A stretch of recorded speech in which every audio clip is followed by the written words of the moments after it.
Hello, everyone. I have a bit of a surprise stream for you today. I'm Carl from Symphony Entertainment, Gaming, and Arts. And today I'm going to be making a character for Vampire the Masquerade Mind's Eye Theater version by Night Studios. I got a chance to get my hands on the rules recently, and I find it a very fascinating modification of the game from the tabletop, and I think it's really scalable and very interestingly constructed. So I wanted to take a few minutes and walk through the process of making a character. Um, so I'm not that familiar with Vampire. I've never played it, and I've only ever really dipped my toe into that world by the the Masquerade Bloodlines video game. So this is going to be an interesting thing for me. I'm going to try and just go through step by step and try and give some of my thoughts and observations as I do for how it ties into the rest of the game world. So without further ado, let's get going. Okay, so you're all probably familiar with the idea behind creating a character. A lot of the times, people start with mechanics. They want their character to be this strong, this fast, etc. But in this one, they very highly recommend that you consider starting from a narrative perspective. And I know that can be tough for some people to do, but it can also be very rewarding to try it out if you've not had a lot of experience with it. So the first thing they ask you is who's the character, and a lot of the times they'll ask you this about who your character was before they were embraced. Embrace being turned into a vampire.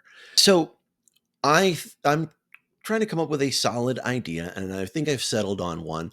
I am going to create a character who was embraced in the late 1900s, and they will have been either an Appalachian or West or Wild West type character. And I think I'm going to go with like a blacksmith or a craftsman of some kind. I like the idea of kind of a salt of the earth, um, no nonsense kind of person getting taken and pulled into this supernatural world. So now that I've come up with an idea, one of the things that you need to do is connect your convictions and tenets. And the convictions are things that you hold dearly.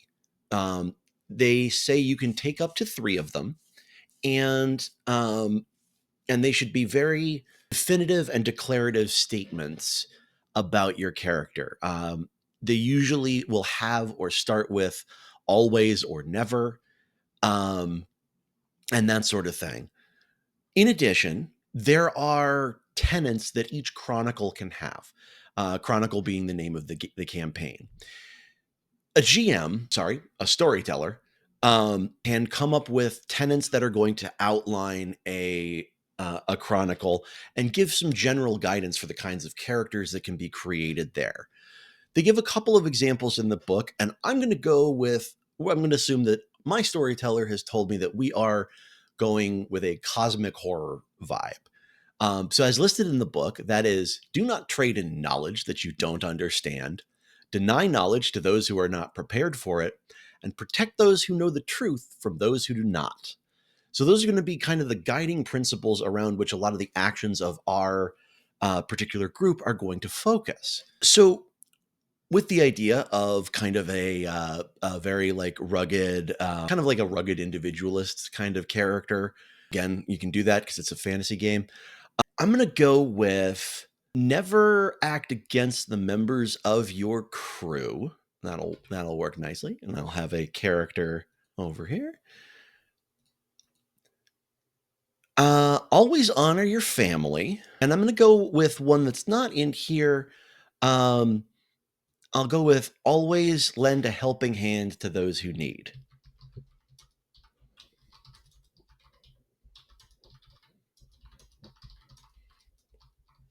Now, you have to come up with something called a touchstone for each one of those convictions.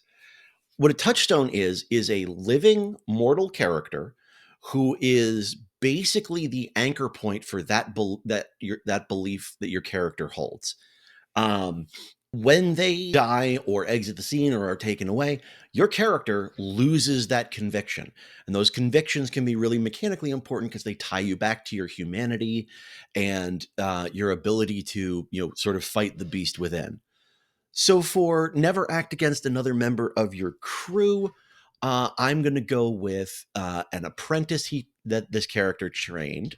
For always honor your family, I'm going to go with his great great granddaughter, who by now is probably an old middle-aged or older woman, um, but he makes sure that things stay fixed and up to date. Like, she has suspiciously few problems with her household appliances and that sort of thing.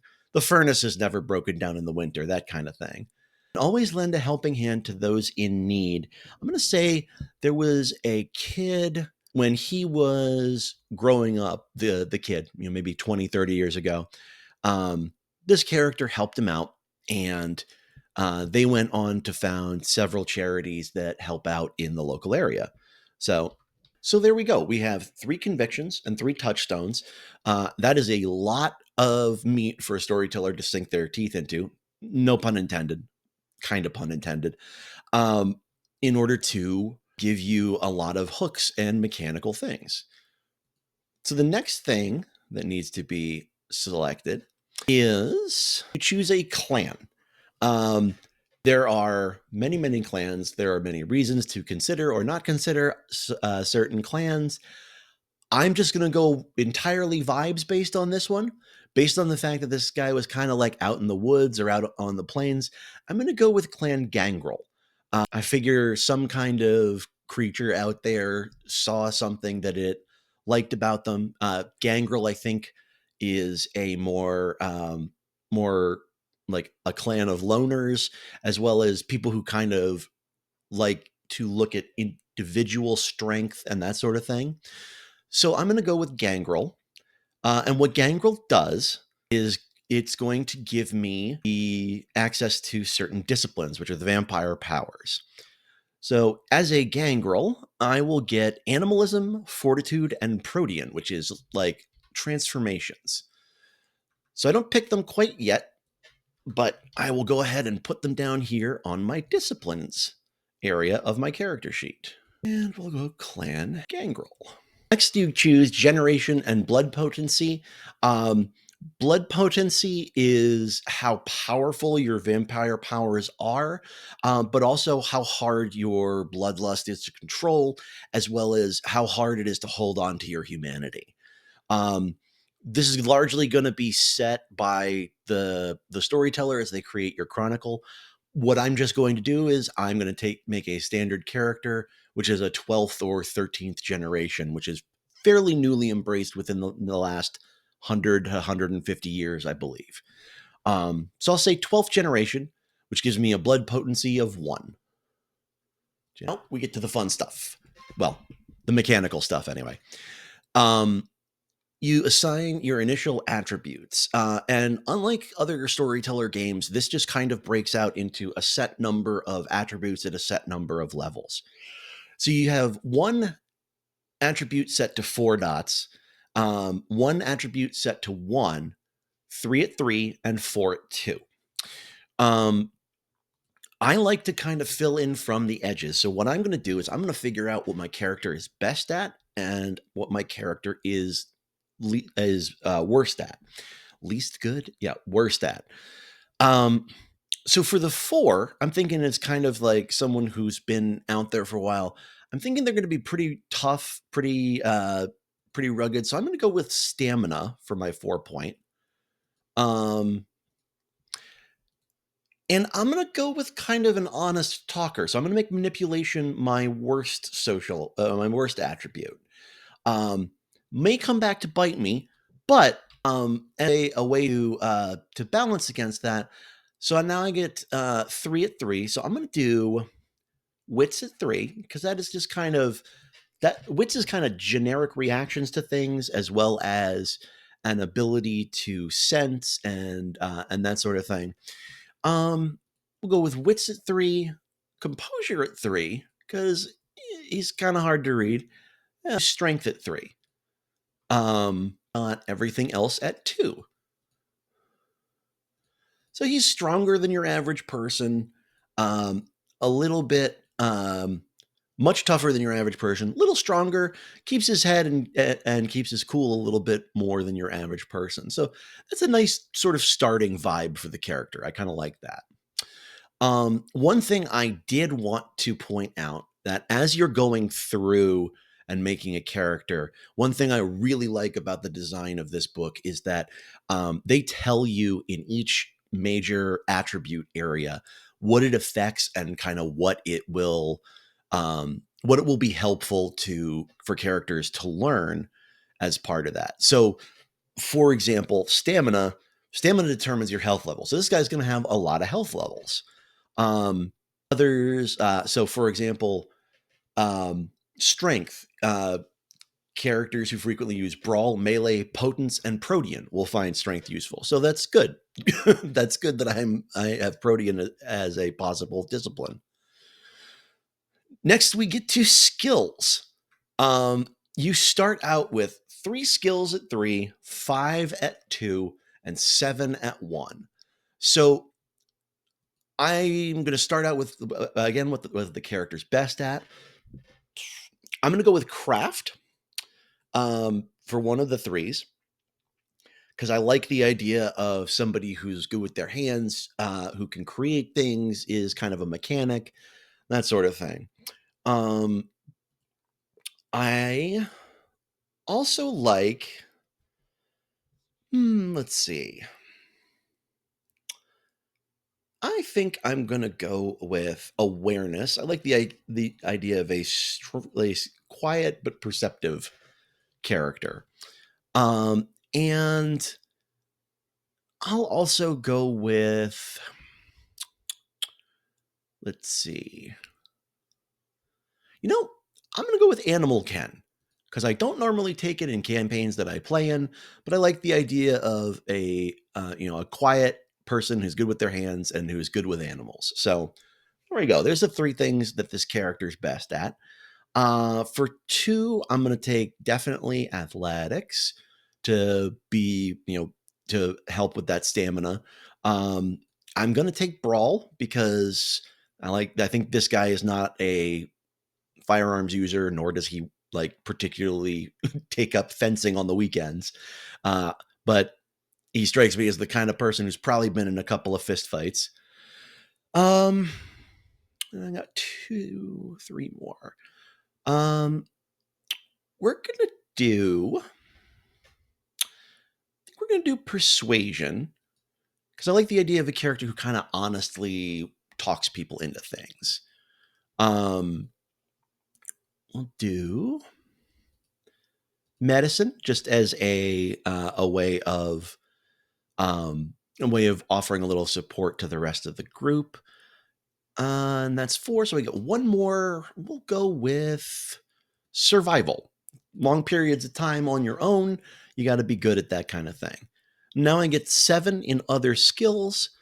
I will put them in.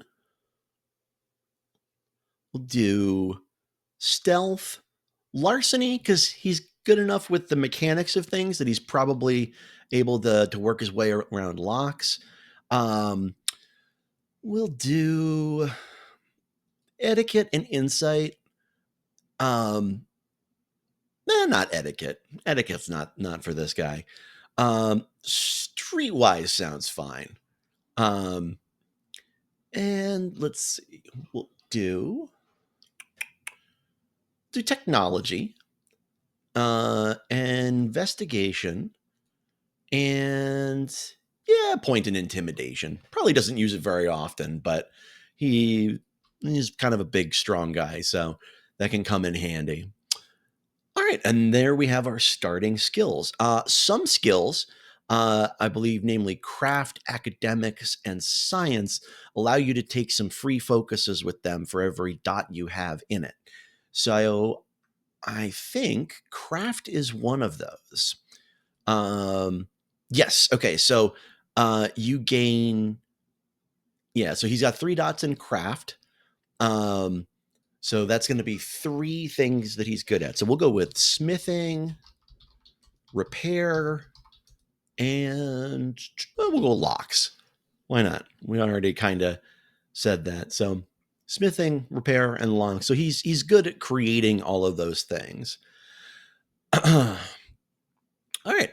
After you've chosen your skills, you choose your predator type. This is where some of your personality really starts to come in handy. I think there's a couple of different ways of going about this. The one that I would encourage you to do is to just look through them, see what what you like, and sort of what kind of what appeals to you narratively as the type of hunter that your character is. And this is basically where they get their blood from, where they keep from starving to death. So there's another way of doing it, and each type of predator has what's called a hunting pool, which is when you have to recharge and go out and get blood. That's when that's the die pool that, or sorry, it's not a die pool. That's the pool that you use. So this guy has, I'm going to pick for this example based on what he's going to be best at. So I'm going to do stamina plus probably awareness. So let's just take a look. Wits and streetwise, intelligence and larceny, manipulation subterfuge, manipulation persuasion, manipulation intimidation. So he might be a farmer. So one of the the vampires who only feeds off of animals. That'd be composure plus animal ken. And that's pretty good for this guy. So I'm going to go with farmer. So farmer is you never feed from mortals, or at least you'll never admit to it. You can't stand the idea of drinking a mortal's blood, and this is doubly confusing if you refuse to eat meat as a mortal and are now forced to consume the blood of animals. Whatever the reason, your survival as a vampire is not more important than your morality. Wow, that's really judgy. But you've made painstaking efforts to cultivate a literal herd of animals to feed from. So I'm just going to say that this guy knows kind of the backwoods of wherever he's currently living, and so is just kind of part of the natural hunting grounds out there. So, so you can only choose this if your blood potency is 2 or lower. Not a problem. Mine's 1, so I'll stick with it. You gain 2 dots in the Haven background, which that'll be fun, and the Haven Advantage Zoo. So down here in the backgrounds, Haven Advantage. And Haven just means he has a decently well set up place to retire and stay safe, as well as a place to feed from when he's there. You gain 1 dot of humanity, which neat. Everyone starts with 7 dots of humanity. This guy will start with 8. You gain the farmer feeding flaw, which I believe is you can only feed off of animals, and 2 dots. And then your hunting pool is composure plus animal ken. Not 100% sure where that is on the character sheet. All right. There we go. So that's step 6. Now found out how this character feeds. Starting backgrounds and lore sheets. So you have backgrounds, which are your connections to mortals, advantages and disadvantages. They represent assets, difficulties, and connections that your character possesses. In addition to the base mortal connections, backgrounds can also have advantages, and there can also be, as I mentioned before, a lore sheet for the Chronicle, which may introduce special backgrounds into your campaign. Just ask your storyteller for this campaign. I'm going to assume that there's not a special lore sheet.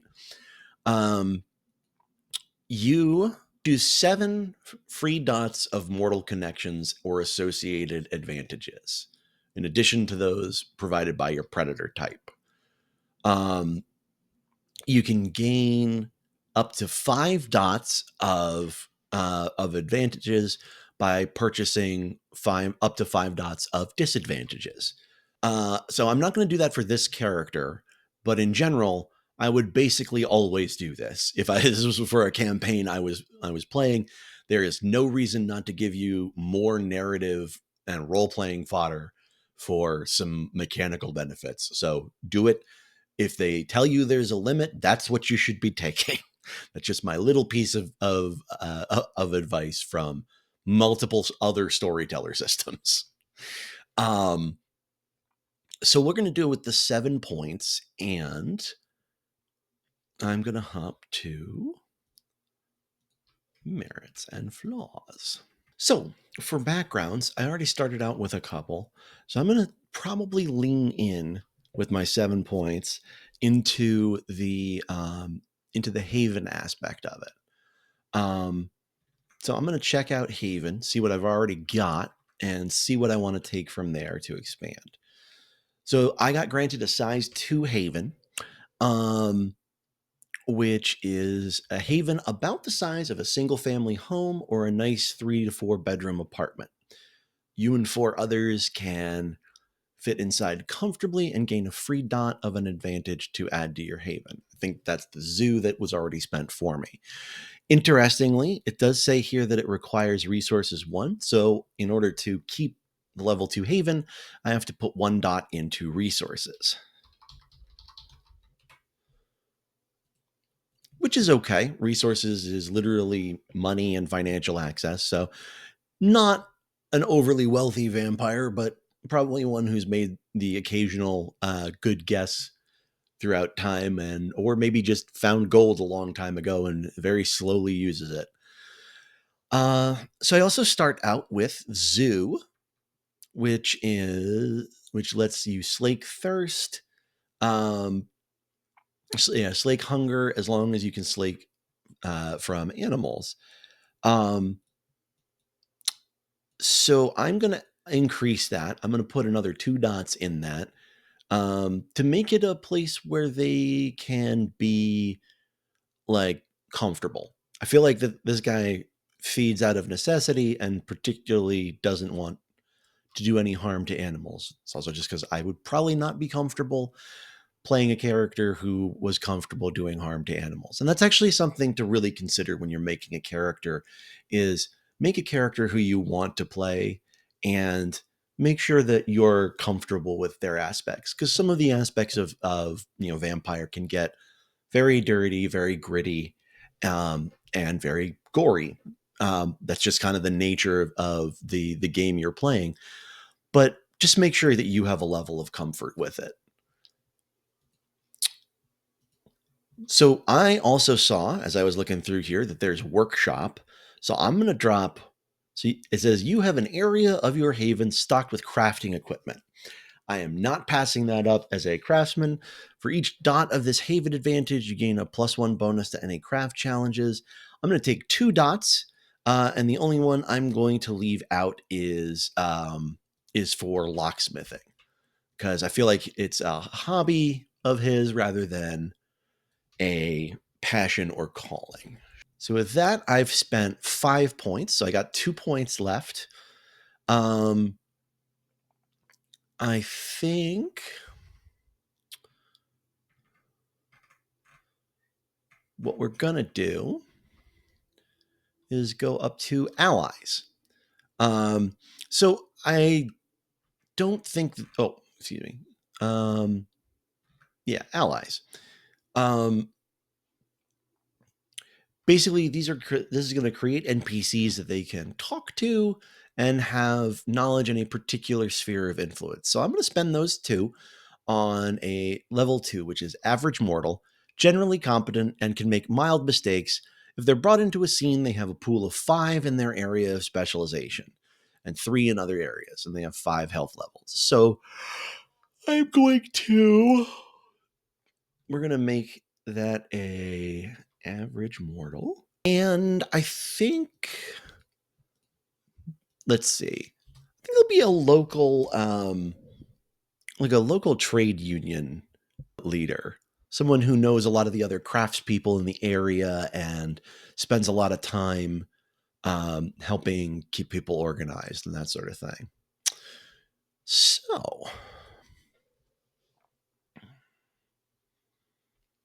Importantly, I also realized that back when I selected a clan, it also gives you two unique things. One is your Bane, which is a unique way the vampire curse expresses itself through your clan. Um, for Gangrel, that is Frenzy.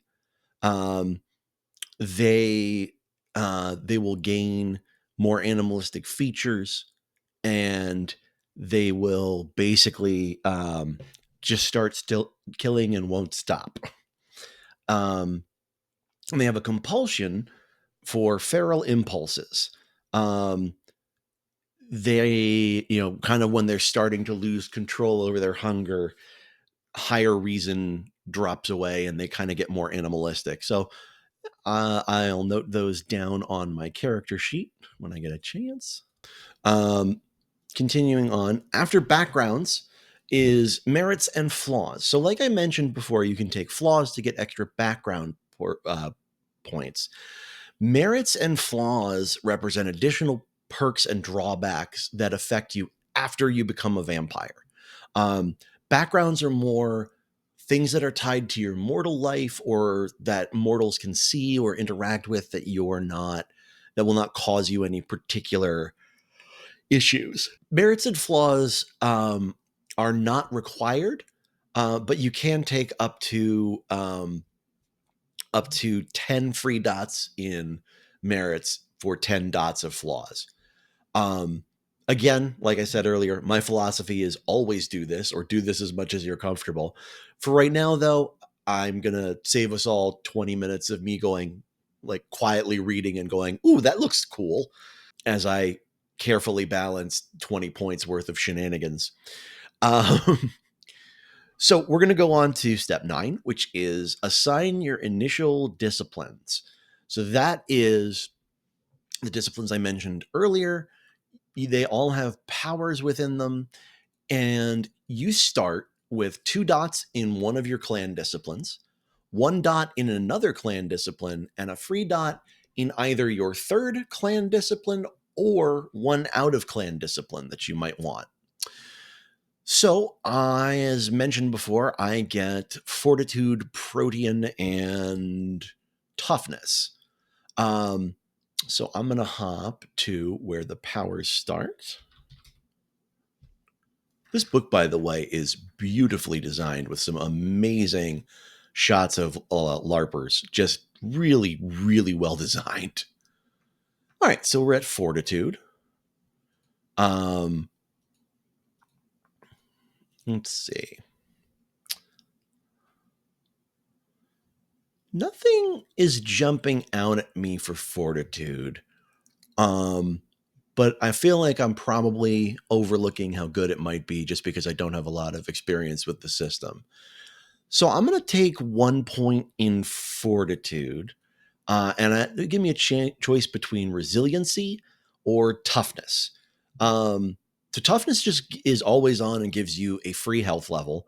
That's nice, but I already am going to start with a number of health levels. So I'm going to take resiliency, which means the rib cage and the muscles around your heart have grown into like knotted tendrils around it. Which means someone, if they try and stake you, they have to roll twice and take the worst results. So that I feel like might come in handy. And for my level 1 power, going to take resiliency. I'm going to theoretically spell it right.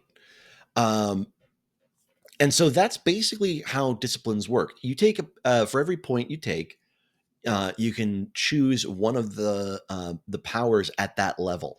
So because I chose resiliency from my current understanding of the rules, I won't ever be able to choose the other one at level 1 of Fortitude. So I'm going to go to Protean next. And this is the one where you get to like shapeshift and take on some animalistic properties.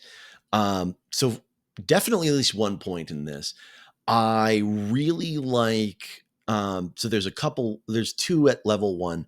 The one that's jumping out at me is Eyes of the Beast. You can use a simple action to activate it. Your eyes glow red, and you can see perfectly in the darkness. And that is peak vampire. Like, that's peak vampire. So I'm going to go ahead and take Eyes of the Beast for level 1. And I'm going to take another point in this because as I was looking there, I saw Feral Weapons. When you activate this power, your fingernails elongate and sharpen into claws that can slice through skin like butter.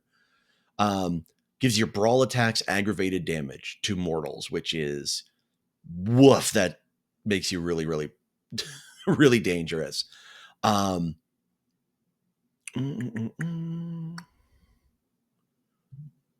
And yeah, so that will be level 2. So Feral Weapons. And I could go looking around for a bunch of different things. The vampire powers are all very cool. There are rituals and blood sorceries and all sorts of different things and occultism. And I'm going to leave those, I'm not going to demo those for today, but just know that they are options if you want to be kind of even more of a mystic or occultist than a normal vampire is. So I'm going to go back to the animalism discipline. And so I have 2 options. I have Feral Whispers, which lets you talk to animals, which is dope. And Sense the Beast. You can learn how hungry a vampire is, how angry a werewolf is, general idea of a target's hostility, and that sort of things. And you can discover nearby animals and read their intentions. I like both of those, but I'm gonna go with Feral Whispers because I just like the idea.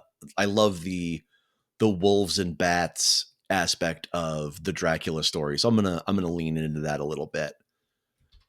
Feral Whispers. So I believe all we have to do now, once you decide your disciplines, you get an initial bit of XP to spend. The default is 20, but your storyteller may give you more or less depending on the setting or the chronicle they're trying to make. You could increase most of the aspects of your character from using this.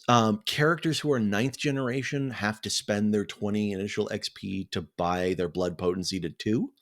I'm not 9th generation. I'll be 12th. So I'm going to increase a couple of things. So I like the idea of him having flown a little bit farther down the path of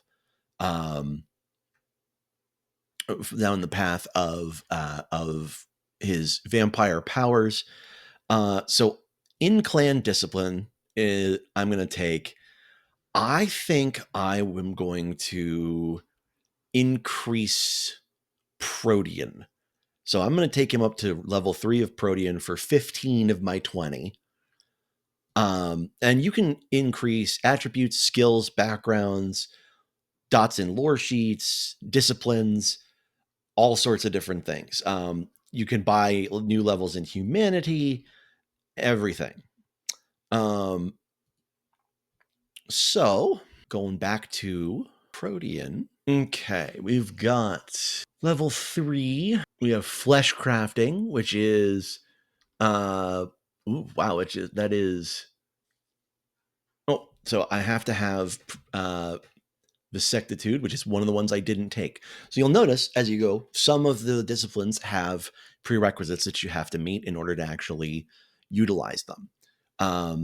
So I have a choice between Unfettered Heart, which makes you fully immune to staking. I'm not going to bother with that, though, because I already have the thing that makes it significantly harder to stake me. A choice I might regret in the future, but probably not for a large portion of the play because I'm going to take full-on shape change. So you can choose one animal roughly the same mass as your human shape. You learn how to transform into this creature, and you can become that animal. So you can then later buy additional animal forms. So when you select the animal, you can select one of the following benefits. Um, the animal is known for its speed, slippery, climber, swimmer, night vision, smell. I'm gonna go with a mountain lion, like a Nittany lion, as the character's first animal character. So I'm gonna go with fast. So we're gonna go shape change. All right. So that's 15 points of my starting 20 I've already spent, but I do not regret that because that has just taken the whole animalistic aspect of this character to a whole new level. That is very cool to me.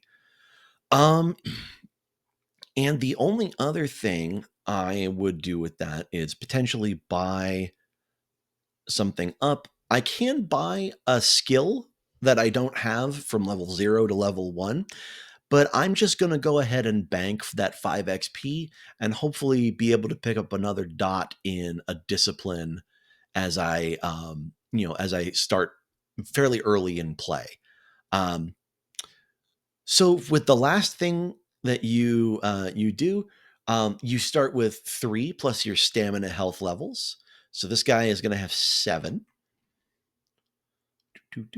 You start with willpower equal to your resolve plus composure, and 3 for composure, 2 for resolve, so 5 points of willpower. And you have an initiative score equal to composure plus awareness. So I've got 3, 3, so his initiative is 6. So pretty cool. I was able to follow sort of the narrative path of the choice that I made early on. I like kind of how this character is shaping up, and I think it would be a really fun character to play in a campaign. Um, so that's how you make a character in this, and I have to say, there's a lot of really good advice given in the book. You do have to take a little time to read it, but overall, it's very well organized. It's very clean with how they present the language for things, and very easily started plenty of ideas for what I might want to do as a player character. Ironically, I've read the vampire core book, and I thought this was a better read. So I'm going to give this one a big thumbs up. One little piece of advice: I think the rules for this are really nice and really clean. They would definitely be helpful if you're leaning towards like a more narrative thing. Makes a lot of sense. They're designed as a LARP, and you have to manage 20, 30, 40 people at a time. So you need a fairly simple yet robust set of rules to do that. I think this could be just as much fun to play as just a standard tabletop game.